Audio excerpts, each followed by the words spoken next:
if you don't know how to decorate, it's not everybody's skill. If you don't know how to style, what you can see is, okay, my bathroom is dated. Oh, my kitchen is ugly. Okay, I need to rip it out, right? But in a lot of cases, both of these spaces just need some creativity. Maybe the countertop needs to be replaced. Like maybe it's the backsplash. Maybe we just need to paint the cabinets too.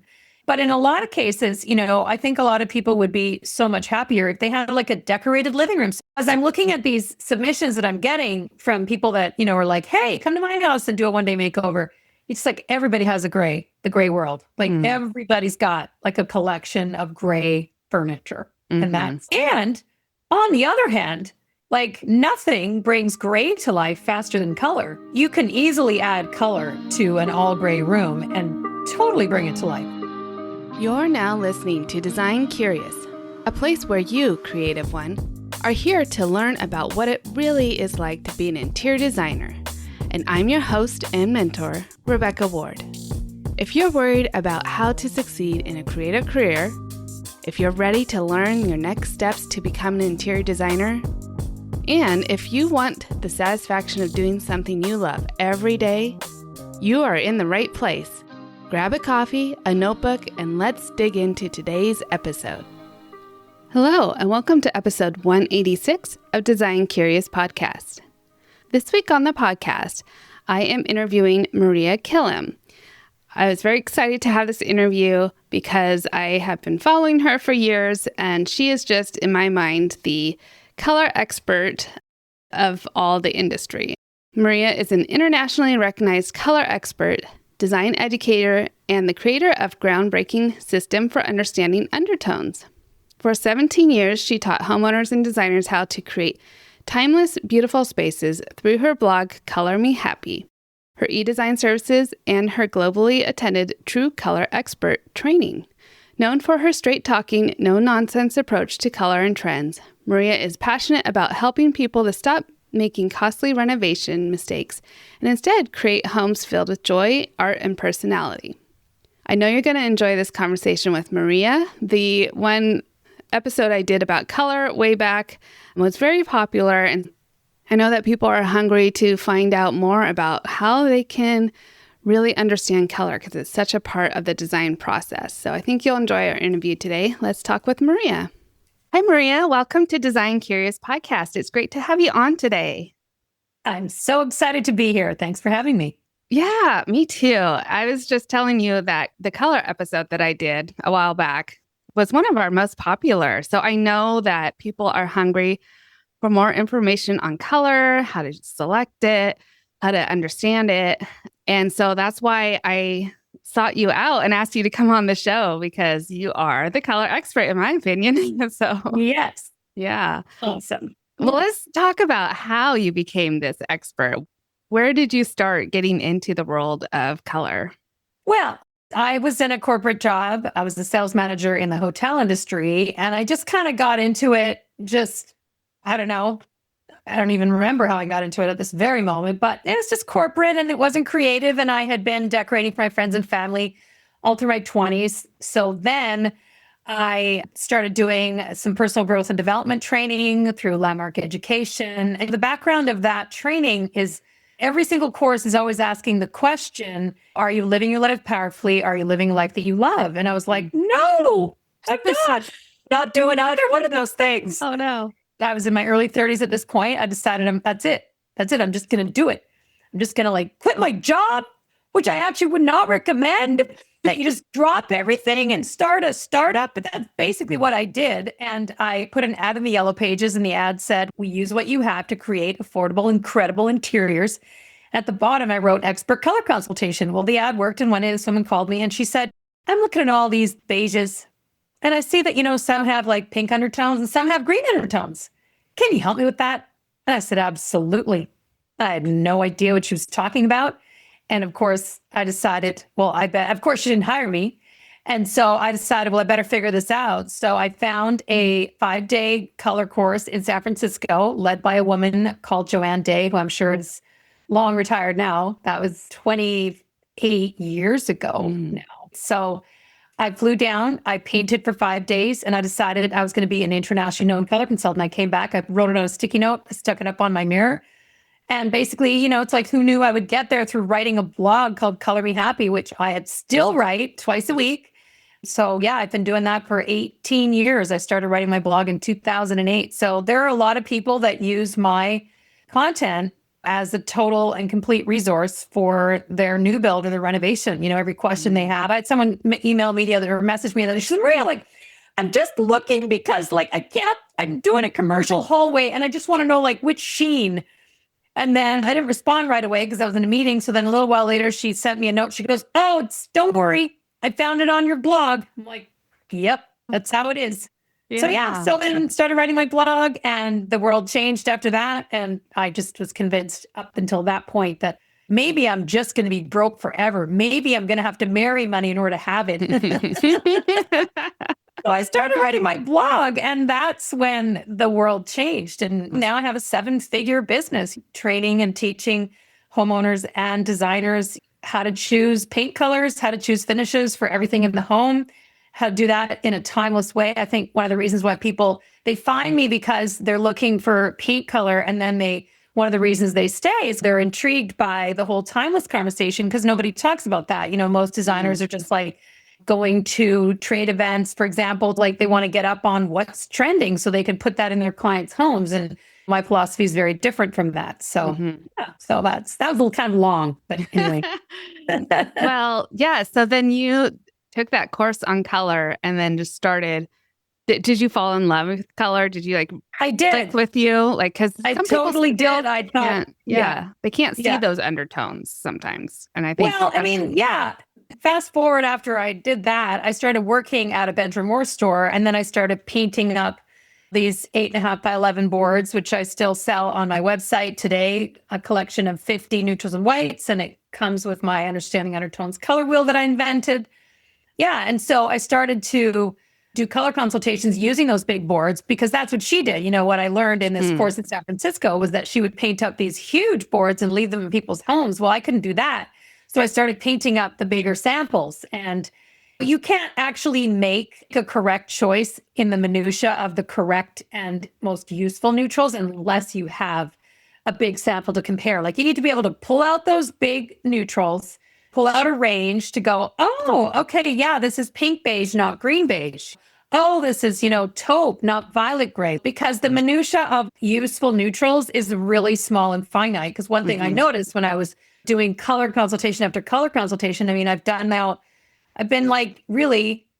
in over 20,000 homes now in my career, like virtually and in person. So what I've noticed is all the good neutrals were always like, they always came back to the same ones. Like I'd walk into someone's house, I'd plunk down Manchester tan, and again, that would be the right color. Again, that would be the right one. And I'd be like, okay, really? Like there's a system here. So that's how the system was kind of born. It was because I just noticed like which neutrals I was using over and over and over again. So color is actually way easier than people think it is. I mean, and it's not designers, it's not their fault. Nobody learns practical real world color in design school. You learn a little bit of color theory, which is not useful at all. Nobody actually walks into anyone's house and says, I think I'm going to do a split complementary triad here. Like no one's doing that. That's not the way that you choose colors, right? Yeah. So, yeah. So you have a color wheel of neutrals, which I think is really handy. Are those then your favorite, your go-to tried and true? Yeah. So these they connect to like 50 neutrals and whites, which basically are the light to darks. I mean, I know I was looking at this, but so each section has a range of light to darks of the most useful ones. And they're in the same like range of value as well, right? It's not like there's 3 wildly different green beiges, like they are the same from light to dark. So, they're just the ones that whenever you need a green beige, whenever you need like that pink beige, you pull them out of the collection. Basically, when you have my collection of 50 samples, they just pick the color for you. It's a no-brainer. So, yeah. I mean, and beige is back, as you know, right? Yeah. And when I started thinking about beige being back, I thought, it's been 16 years officially since beige has been back. So there's a lot of designers that have had a really good career already, like a good run, but have been choosing all the cool grays and whites for 16 years. So, I mean, they're going to be rusty on the world of beige. And well, that's where I come in. Right. Yeah. So, yeah. Okay, so you have this grasp on the neutrals colors, but I'm sure when you're decorating and advising on color, it's not just everything neutrals, right? Oh, You're no. incorporating No. color. So Yeah. Oh, talk for about sure. that. Yeah. So I'm the neutral queen, but I'm also the color queen because the other part of my training, this is the part that I actually learned in San Francisco, which was super valuable. And that is that all colors can be described in three ways. They're always light or dark, clean or dirty, cool or warm. And so clean and dirty is actually, once you understand that distinction, like if anyone's been reading my blog, they would have kind of gotten a sense of it, but you really go deep on clean and dirty in my courses. And that's when you really understand how to create flow, how to create that cohesion that everybody wants from one room to the other. And people are afraid of color, like they just are, especially North Americans are just wildly afraid of color. So my job, what my goal is in this world is to just bring more joy into people's homes. That's the other thing I'm doing with I've recently rebranded my YouTube channel. So now I'm doing this Decorate or Renovate one-day makeovers. But basically it's to show that people are so like, because a lot of people, if you don't know how to decorate, it's not everybody's skill. If you don't know how to style, what you can see is, okay, my bathroom is dated. Oh, my kitchen is ugly. Okay, I need to rip it out, right? But in a lot of cases, both of these spaces just need some creativity. Maybe the countertop needs to be replaced. Like maybe it's the backsplash. Maybe we just need to paint the cabinets too. But in a lot of cases, I think a lot of people would be so much happier if they had like a decorated living room. As I'm looking at these submissions that I'm getting from people that, are like, hey, come to my house and do a one-day makeover. It's like everybody has the gray world. Like everybody's got like a collection of gray furniture. And on the other hand, like nothing brings gray to life faster than color. So boom, you can easily add color to an all gray room and totally bring it to life. That's what I love to do. Like really, between you and me, like if I could just style homes all day long, that's what I want to do. But I can't make enough money doing that yet. I want to be as Mr. Big in the world of one-day makeovers because they're so fulfilling. And that's funny because that's how I started. I started my business called One Day Design. I was moving furniture around and doing these one-day makeovers. And now I've come full circle 25 years later or 28 years. Oh my gosh, like I'm 58. Yeah. So 28 years later, that is what I'm doing now on my channel. So yeah. Wow. I love to show how you can really make a room come to life with color or even a neutral room can come to life with texture and contrast and interesting shapes. And those are the things that you need to keep in mind when you are decorating a neutral room. So so color is definitely, there's a trick to picking color that's actually way easier than picking a neutral. Like you don't really need the big samples as desperately as you need the bigger samples in neutrals. And I teach people in my courses how to do that. So yeah. What I need to learn, Rebecca, is simplifying my message a little bit. Not only can I decorate your house, but I can style it and then I can pick all the paint colors for it. And then I can help you pick all the finishes for it. And by the way, I'm obsessed with fashion as well. I can help you with that. And by the way, I have a fabulous garden. I can help you with that. Like I'm doing too many things, I think.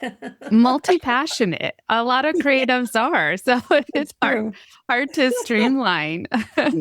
Yeah. Well, the listeners can't see all the color that I'm looking at right now. Talking to Maria, she's got a gold sweater, coral necklaces, and green curtains in the background. It's just so colorful. And I love the way it all comes together.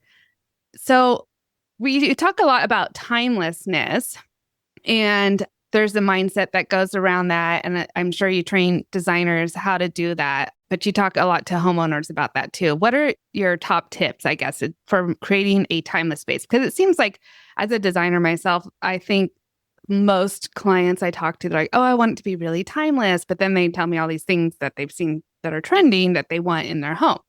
So, so how do we approach timelessness? I actually think, and this is one of the things that I tell my students, that I encourage my students to do, is to take all of the things that are trending right now. Because what happens with every trend, like right now, we're moving into the warm, neutral English country kitchen trend. And that's what everybody wants. And we're throwing up because we've gone from like, we actually have been doing a little more of a, like it's been easier to sell timeless through the gray trend and the black and white trend because everybody was just doing like white marble. Yes, that is a timeless countertop. 10 years from now, when everyone hates viola marble because they've seen it butchered in so many, many, many homes and builders are doing it so badly, everybody's going to hate it. They're going to hate it. Right now, most people, all the celebrity designers are doing it beautifully. Nate Berkus and all the things you're like looking at, and people grab on to those inspiration photos and then they go shopping. But the problem is that they're on a big budget. They start making purchases based on the budget. And I just posted this yesterday on my Instagram, right? Where somebody can, oh, here's my 12 by 12 viola marble tile that I'm going to throw up in my bathroom. But the one that Nate Berkus did is a full slab. So it didn't end up busy and blotchy and nasty like the one that you end up with because your budget became a factor. About a year ago, a little more than a year ago now, I met Brent Hall, who wrote, where is this book? I actually have it on my counter, Building a Timeless Home in an Instant Age. And he said that beautiful design has been kicked to the curb and the homeowner goes out shopping and they end up making all these choices based on their budget. And the thing is that people say timeless. It's like a loosely thrown around word, as you were saying. But when the homeowner isn't, they're not in the business, right? So when the homeowner starts to become aware of design, it's when they start working on a project. So then they start, and maybe they're at their friend's house, or maybe they go traveling and they go to a hotel and they start to see like, okay, like they start to see that they look at the world from a different lens because the lens they're looking at it through is, okay, I'm doing a renovation. Like, what do I want it to look like? So then they think that because the trendy neutral always seems like it's totally timeless, right? Like black, white. Oh my gosh. I mean, doesn't every room need a hit of black? Totally timeless until it's completely overused, until it's the only hardware choice that anyone slaps on their cabinets in their kitchens and their bathrooms. I was just looking at one yesterday, a designer or somebody, a follower had sent me a kitchen that was all white countertops with like a pink beige stain on the cabinets. And she's like, why does this bother me so much? And then there was these 6-inch black poles, like from out of nowhere. There was no black in this kitchen, but it had black poles. And that's exactly what happens. The trends get big and then everybody adopts them, but they don't know how to take them and put them in their house. So then they just throw in what's trending. Like right now, everyone's starting to do is they put in the viola marble shower, then they put in the pink beige floor. But the pink beige in no way relates to the viola marble. But beige to people is they see that, number one, they see it as neutral. And number two, pink beige looks kind of creamy when it's on a small scale until you install it. And wow, now I got pink beige floors. And pink beige is always the default neutral in the beige trend, right? Just like taupe was the default neutral in the gray trend because taupe is warmer than all the grays, but it's cooler than all the beiges. And so there's always a default neutral that everybody chooses. And then that's how their house ends up being a hot mess. So if you follow my advice, which is to keep your finishes, in the world of like whites and creams. And now you can like, maybe a little bit of black and white, like a little black and white small scale tile, like some basket weave in your bathroom, like introduce it sparingly. Now you can change up your bathroom or your kitchen whenever you want. You can just paint the walls. You can replace the wallpaper. Like it becomes a thing of joy and beauty forever instead of what people are doing right now is they're throwing in everything because the pendulum has moved from black and white and relatively simple, unless you overdo it with the black, to now we're back to like Taj Mahal and viola marble, and people are craving like warmth, and we're back to pattern, big busy patterns. So we're right back to the Tuscan trend when everybody put in travertine tile everywhere with a gold countertop. First of all, that was a flash, right? But that became the default kitchen of the Tuscan trend and bathroom. And it was done wrong over and over and over and over again. And that same thing's going to happen now, and is happening, starting to happen already. And and that's how the cycle goes. And then the next homeowner hates their house. Or if you live in your house long enough, you then hate that trendy stuff you put in because you're married to those bossy neutrals forever. Forever, you have to work with, you get a big blotchy countertop in your kitchen, like you're stuck with that color scheme forever. It's nothing you could do. And so you like it in the beginning, but then after the trend is over, now you hate it. So that's how the cycle goes, and everything gets thrown in the landfill. So really what I teach is sustainable just because it's timeless. People talk about sustainable design, but what's sustainable is not having to renovate every 10 years. That's just more sustainable than anything else.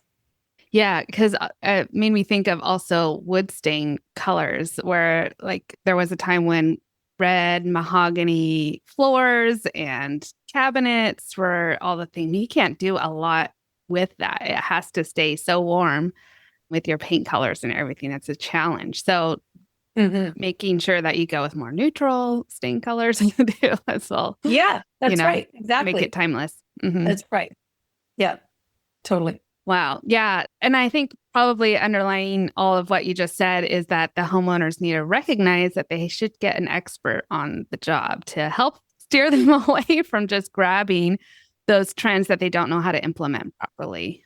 Yes, 100%. Yeah. I mean, we work with clients, my e-design department and I have 5 team members, color designers, and we put together new builds, renovations, kitchens, bathroom packages for clients all over North America. So what's different about what I do than what a full service designer does, a full service designer, they collect all the samples for you. They design all the millwork for you, all the picture molding that everyone's in love with right now. Like a full service designer is going to do that, and they're going to charge you anywhere from $7 to $12 a square foot versus just buying the DIY color/finish package from me. Like it's the difference is like $7,500 versus $50,000 and more. So you can sleep at night. You have peace of mind. You've got the packages, all the details all laid out. And that is 100%. You got to have a guidepost. Otherwise, you easily will get distracted by the next inspiration photo you see on Pinterest and then or on Instagram. And people don't know right now. I mean, we're getting a lot of AI images as inspiration in our e-design department, where people are sending in primarily AI images. Well, they're like completely unrealistic. AI does not have your budget in mind, right?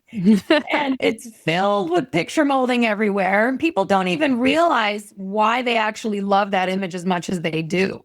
But they also don't realize how expensive millwork and picture molding actually is. But we're moving away from the white box.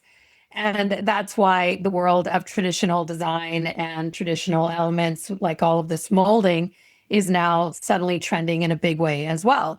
I think we had a 2 or 3 year moment through the gray trend where, remember when everybody was doing like, they were just slapping up geometric molding on an accent wall and painting it? That was a thing for a while to try to add some interest to the white room, right? Yeah. Okay. So what is lighting you up right now as you see creatively, or like if there's a trend that you actually might like that's coming down? I know we're recording this early in the year, and the Pantone color of the year is Cloud Dancer, which again is white. What's your hot take on that? Well, I don't actually understand why white would have ever been chosen. I think that that trend is done and dusted. I think that from what I understand, from what I know about, like what I've been told about, one of the reasons that a new color gets chosen is because people are requesting it. It's a color they don't have in their deck and they add it to the deck. But I can't imagine that like a barely there grayed out white is going to be in that category. I just think that we've had enough of the white box. We're like 9 years into the black and white trend right now. Like that trend is over. I mean, we're moving on. You couldn't buy a burgundy throw pillow.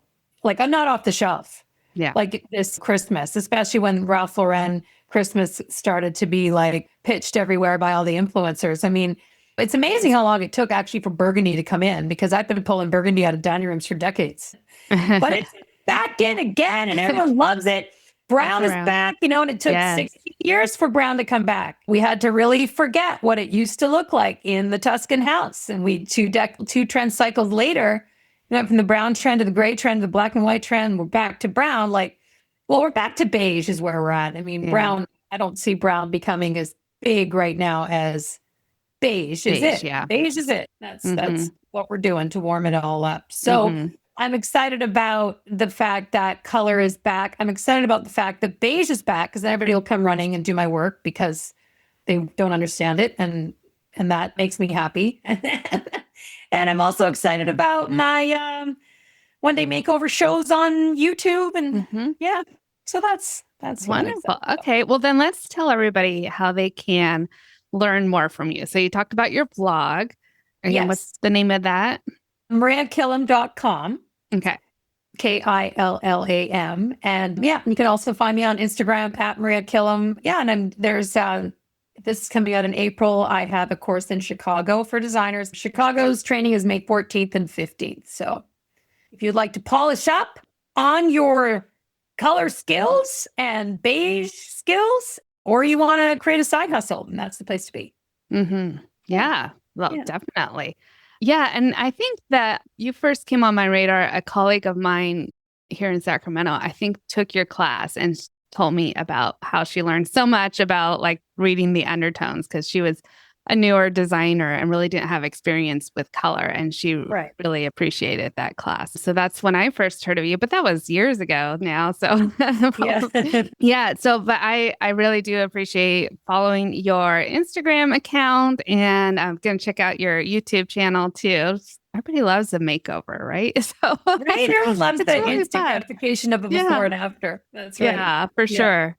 Yeah. Great. And we'll put all your contact information in the show notes for everybody to find you. But thank you so much, Maria, for coming on today.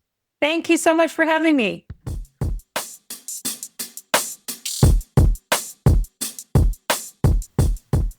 So you're definitely going to want to check out all that she has to offer. Links are in the show notes. Maybe you want to just follow her on Instagram, which is a lot of fun, or take one of her classes in person, or just check out more of her resources for understanding undertones, which is very, very important as well. All of that for you in the show notes. And don't forget, we have that webinar replay for you to download, From Passion to Profit, if you are interested in that, in the show notes as well. And of course, I would love to work with you one-on-one in My Design Mentor if you're looking for mentorship in the design career. All right, that's all I have for you this week. Next week, we'll have another great episode. And until then, stay creative. Thanks for listening.